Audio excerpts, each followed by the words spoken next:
नमस्कार दोस्तों, स्वागत है आप सभी का आपके अपने परिवार संघर्ष पाठशाला यूट्यूब चैनल में। आज मेरे भाई हम लोग देखेंगे पास्ट परफेक्ट टेंस का पार्ट 2 यानी पार्ट सेकंड। पार्ट 1 हम लोग पढ़ चुके हैं, तो पार्ट सेकंड के विषय में थोड़ा सा जानकारी करेंगे कि क्या होता है। पहचान आपकी वही रहेगी जो पार्ट फर्स्ट में, उसके पहले जो पहचान लिखवाया था। पहचान अलग नहीं होती, कुछ रूल होते हैं अलग से, देखेंगे हम लोग उसको।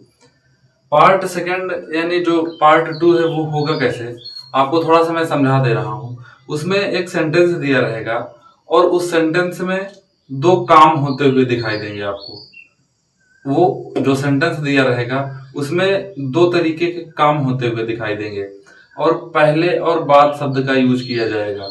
ठीक है, पहले और बाद शब्द इन दोनों में से कोई भी, दोनों साथ में नहीं रहेंगे, या तो पहले लगा हुआ मिलेगा या तो बाद, अलग अलग देखने को मिलेंगे। ठीक है, पहले और बाद एक साथ एक सेंटेंस में नहीं रहेंगे। जैसे मैं बोल रहा हूँ कि मेरे स्टेशन पहुंचने से पहले ही गाड़ी जा चुकी थी। मेरे स्टेशन पहुंचने से पहले गाड़ी जा चुकी थी। डॉक्टर के अस्पताल में पहुंचने से पहले ही रोगी मर चुका था। तो ये सारी चीजें, बच्चों के स्कूल पहुंचने के बाद घंटी लगी, ये सारी चीजें होती हैं। ठीक है, तो पहले और बाद दो काम मिलेंगे एक ही सेंटेंस में, एक काम पहले होगा एक काम बाद में। तो ये सारी चीजें हमें देखनी है। ठीक है, यहाँ पे देखो आप, इसमें पहले और बाद शब्द का प्रयोग देखने को मिलता है।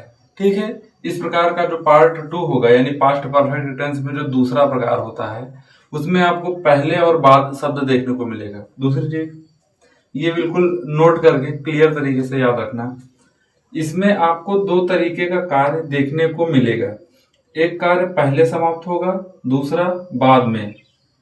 पहले समाप्त होने वाले कार्य को पास्ट परफेक्ट टेंस में लिखते हैं। मतलब दो काम होगा तो जो काम पहले खत्म होगा उसका जो अनुवाद करेंगे इंग्लिश में वो पास्ट परफेक्ट टेंस में होगा, और जो काम बाद में समाप्त होगा उसका जो ट्रांसलेशन करेंगे पास्ट इंडेफिनिट टेंस में करेंगे। ठीक है भाई, तो ये बहुत जरूरी है। पहले समाप्त होने वाले कार्य को पास्ट परफेक्ट टेंस तथा बाद में समाप्त होने वाले कार्य को पास्ट इंडेफिनिट टेंस में ट्रांसलेट करते हैं। मतलब जो काम पहले समाप्त होगा उसको पास्ट परफेक्ट टेंस में ट्रांसलेशन उसका करेंगे, और जो काम बाद में समाप्त होगा उसका जो ट्रांसलेशन करेंगे इंग्लिश में भाई वो पास्ट इंडेफिनिट टेंस में करेंगे। ठीक है, तो आइए अब हम लोग इसके आगे एग्जाम्पल देखते हैं। ठीक है दोस्त,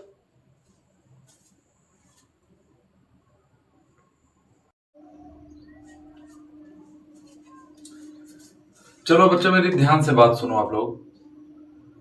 अगर आपको मैं चाहूं तो यहाँ पे दो से ज्यादा भी एग्जाम्पल एक्सप्लेन करके समझाऊंगा, लेकिन आप लोग मेरी बात ध्यान से सुनो। दो ही एग्जाम्पल समझो, ढंग से समझो भाई, कि कोई भी क्वेश्चन कोई भी सेंटेंस बनाने के लिए आ जाएगा, आपसे नहीं छूटेगा। ठीक है, इसी को मैं अच्छे से समझा दे रहा हूं आपको। जैसे कहते हैं ना कि 5 बुक को एक एक बार नहीं पढ़ना है, एक ही बुक को 5 बार पढ़ो, तब तैयार होंगी चीजें। ठीक है, तो इसी दो एग्जाम्पल में मैं आपको इतना अच्छा समझा दूंगा कि और एग्जाम्पल की आवश्यकता ही नहीं पड़ेगी। ठीक है, देखते हैं हम लोग। पहले मेरी बात सुनो। आपको ये पता है कि एक सेंटेंस दिया जाएगा और उसमें दो काम होंगे भाई। कितने काम होंगे? दो काम होंगे। मेरे विद्यालय पहुंचने से पहले, मतलब विद्यालय पहुंचना एक काम हो गया। बात समझ में आ रही है? ये एक काम हो गया, और घंटी बज चुकी थी ये दूसरा काम हो गया। मतलब एक सेंटेंस में दो काम देखने को मिलेंगे, तो आप जान जाना कि ये पास्ट परफेक्ट टेंस है और उसका पार्ट सेकंड है। ठीक है भाई, तो ये जान जाना आप। ठीक है, और एक काम पहले होगा एक काम बाद में, मतलब एक काम पहले समाप्त होगा फिर दूसरा काम बाद में समाप्त होगा। जो काम पहले समाप्त होता है उसका जब इंग्लिश में ट्रांसलेशन करते हैं तो पास्ट परफेक्ट टेंस में करते हैं। जो काम बाद में समाप्त होता है उसका जब ट्रांसलेशन करते हैं तो पास्ट इंडेफिनिट टेंस में करते हैं। ये चीज आपको दिमाग में अपने क्लियर रखनी है। ठीक है, एक चीज और, मेरी बात ध्यान से सुनना भाई। जैसे यहाँ पे लिखा है मेरे विद्यालय पहुंचने से पहले घंटी बज चुकी थी, तो यहाँ पे जो बाद वाला सेंटेंस है, जो बाद वाला काम है, उसका ट्रांसलेशन यहाँ पहले करेंगे। मतलब ये जो दूसरा सेंटेंस है उसका ट्रांसलेशन यहाँ पे होगा पहले, और ये वाला जो पहला सेंटेंस है इसका ट्रांसलेशन बाद में होगा। ये चीज दिमाग में बिल्कुल क्लियर रखना है आपको, ठीक है। अभी पहले से संबंधित समझो, फिर बाद का मैं बताऊंगा आपको। अभी जो समझो, जब पहले आ जाएगा तो जो बाद में सेंटेंस लिखा रहेगा, यानी जो बाद वाला काम रहेगा, उसका जब इंग्लिश में ट्रांसलेशन करेंगे तो इसके नीचे नहीं लिखेंगे, यहाँ पे लिखेंगे। इसका ट्रांसलेशन कहाँ लिखेंगे भाई? यहाँ पे लिखेंगे। और ये वाला जो ट्रांसलेशन है, ये वाला सेंटेंस, ये यहाँ पे लिखेंगे। ठीक है, मैं बता रहा हूँ एकदम क्लियर तरीके से। अब देखो इसमें काम कौन सा पहले हुआ है।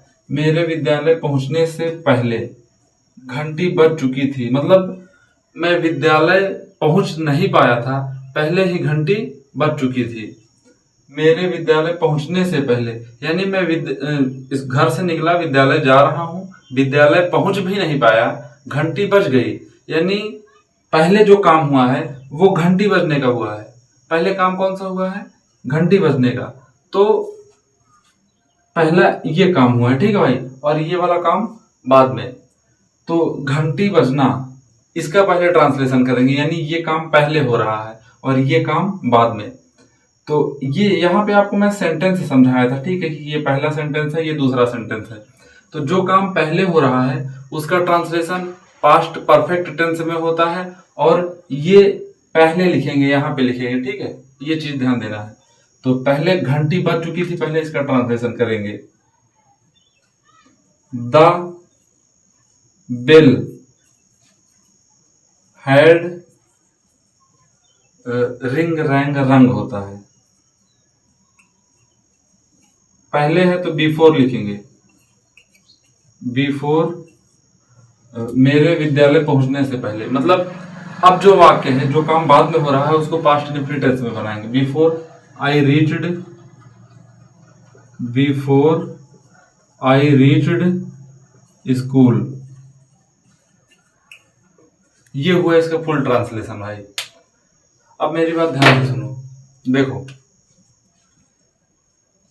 एक ट्रिक आपको और बता दे रहा हूं, चाहे उसको स्ट्रक्चर के रूप में समझ लीजिएगा, चाहे जैसे।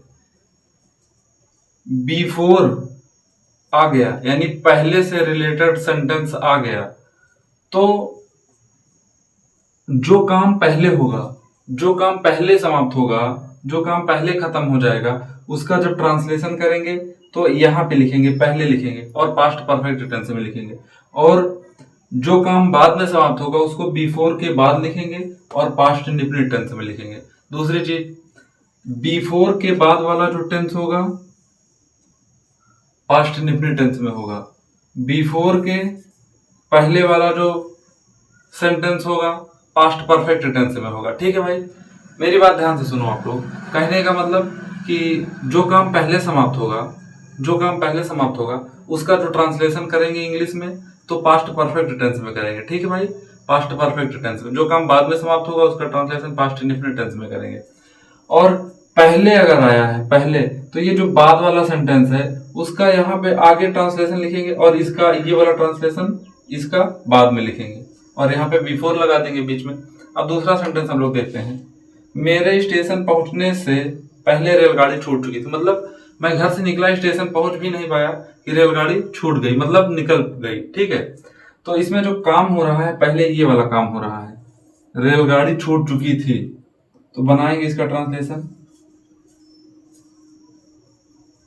द ट्रेन, पास्ट परफेक्ट में इसको बनाना है, हैड, छूटना का लीव, लेफ्ट होता है। ठीक है, लीव का मतलब छोड़ना, द ट्रेन हैड लेफ्ट। पहले है तो यहाँ पे बिफोर लगाएंगे, मेरे स्टेशन पहुंचने से पहले। अब ये काम बाद में हो रहा है, ये जो काम पहले हुआ था इसको पास्ट परफेक्ट में बना लिए, before I reached station, before I reached station. ये बात समझ में आई कि नहीं? देखो भाई, बिफोर के बाद आपको पास्ट इंडेफिनिट टेंस देखने को मिल रहा है, बिफोर के पहले पास्ट परफेक्ट टेंस। ऐसे भी समझ सकते हो जैसे स्ट्रक्चर के फॉर्म में, कि बिफोर यहाँ पे है, बीच में आपको देखने को मिलेगा। मैं सारी चीजें क्लियर कर दे रहा हूं। यहाँ पे मान के चलो सब्जेक्ट, अलग अलग सेंटेंस का सब्जेक्ट है, ठीक है, सब्जेक्ट मान लेना, फिर हैड, फिर वर्ब की थर्ड फॉर्म। बात समझ में आ रही है भाई? Subject plus had plus verb की थर्ड फॉर्म, एक साइड ऐसे इसको समझ लो, फिर बिफोर रहेगा, फिर यहाँ पे दूसरा वाला सब्जेक्ट रहेगा और वर्ब की सेकेंड फॉर्म। मेरे कहने का मतलब बिफोर के पहले पास्ट परफेक्ट टेंस रहेगा, बिफोर के बाद पास्ट इंडेफिनिट टेंस, बिफोर के बाद भाई पास्ट इंडेफिनिट टेंस। आपको केवल ये लाइन याद रखना है कि जो काम पहले समाप्त होगा उसका ट्रांसलेशन पास्ट परफेक्ट टेंस में करेंगे, जो काम बाद में समाप्त होगा उसका ट्रांसलेशन पास्ट इंडेफिनिट टेंस में करेंगे। तो ये सारी चीजें देख लो भाई अच्छे से, बात समझ में आ रही है? ये देख लो अच्छे से। कुछ डाउट होता है तो कमेंट बॉक्स में कमेंट करके आप पूछ सकते हो और मैं रिप्लाई करूंगा जरूर। तो यहाँ इसी से भाई जी, तो ये आपको वैसे ही मैं बता दिया हूं, बिल्कुल ये चीज दिमाग में रखना।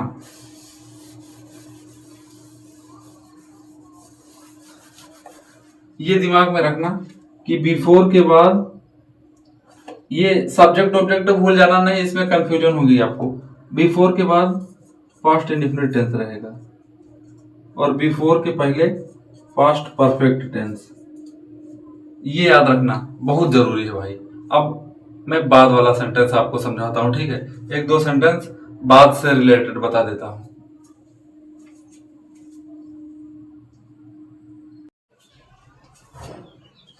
चलो ध्यान दो भाई लोग, बाद वाले में कुछ नहीं है, केवल इतना ध्यान देना है कि जो काम पहले समाप्त होगा उसको पास्ट परफेक्ट में बनाना है, जो काम बाद में समाप्त होगा उसको पास्ट इंडेफिनिट टेंस में बनाना है, ठीक है? तो ये चीज ध्यान देना। ये शॉर्टकट तरीका है कि अभी आपको कभी कंफ्यूजन हो तो आफ्टर के बाद पास्ट परफेक्ट टेंस देखने को मिलेगा, आफ्टर के पहले पास्ट इंडेफिनिट टेंस, ठीक है? तो देखते हैं हम लोग। और ये आपको जानकारी है ही कि यहाँ पे जो सेंटेंस लिखा है उसका ट्रांसलेशन यहाँ लिखा जाएगा और यहाँ पे जो सेंटेंस है इसका ट्रांसलेशन वहां पे लिखा जाएगा, मतलब ऐसे कैंची टाइप में ऐसे समझ लीजिए, ठीक है?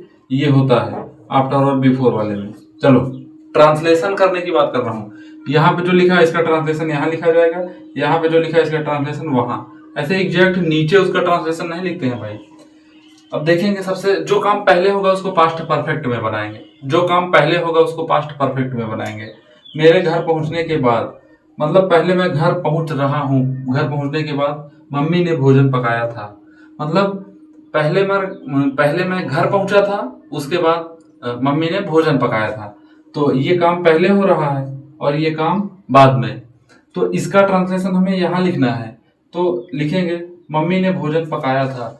इसको जो ट्रांसलेट करूंगा इंग्लिश में तो वो कौन सा टेंस में करूंगा भाई पता है? इसको मैं करूंगा पास्ट इंडेफिनिट में या परफेक्ट में। मेरी बात ध्यान से सुनो, जो काम पहले होता है उसको पास्ट परफेक्ट में बनाते हैं, ये पहले हो रहा है ना तो इसको पास्ट परफेक्ट में बनाएंगे। बिफोर से थोड़ा सा ध्यान से समझना, ठीक है? बिफोर के जैसे नहीं है, आफ्टर का उसी का उल्टा है। मम्मी ने भोजन पकाया था तो ये वाला यहाँ ट्रांसलेशन लिखूंगा, mother cooked food, mother cooked food. और बिफोर में क्या था? बिफोर के बाद ये करते थे, लेकिन आफ्टर में ये आफ्टर के पहले रहेगा, यही चीज ध्यान देना है। देखो आफ्टर के पहले past indefinite tense, mother cooked food, after मेरे घर पहुंचने के बाद, I had reached, I had reached house. बात समझ में आ रही नहीं? बात मेरे ध्यान से सुनो भाई। बिफोर में यही उल्टा था, यहाँ बिफोर होता था और इसके बाद पास्ट इंडेफिनिट होता था और पहले पास्ट परफेक्ट होता था, तो थोड़ा सा उल्टा है, ध्यान देना ये चीज जरूर, बिल्कुल ठीक है भाई?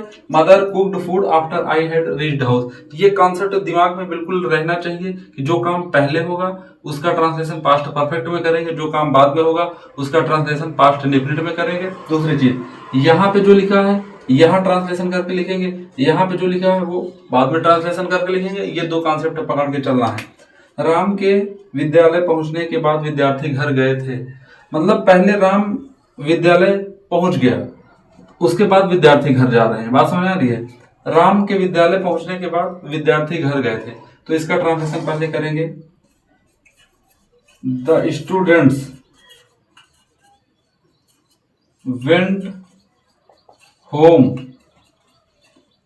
बात समझ में आ रही भाई? The students went to house, ऐसे लिख दे रहा हूं। The students went to house बाद है तो आफ्टर, राम के विद्यालय पहुंचने, राम हैड रीच्ड स्कूल। देखो मेरी बात ध्यान से सुनो भाई, यहाँ पे जो लिखा है उसका ट्रांसलेशन यहाँ लिखेंगे, यहाँ पे जो लिखा है उसका ट्रांसलेशन वहां लिखेंगे।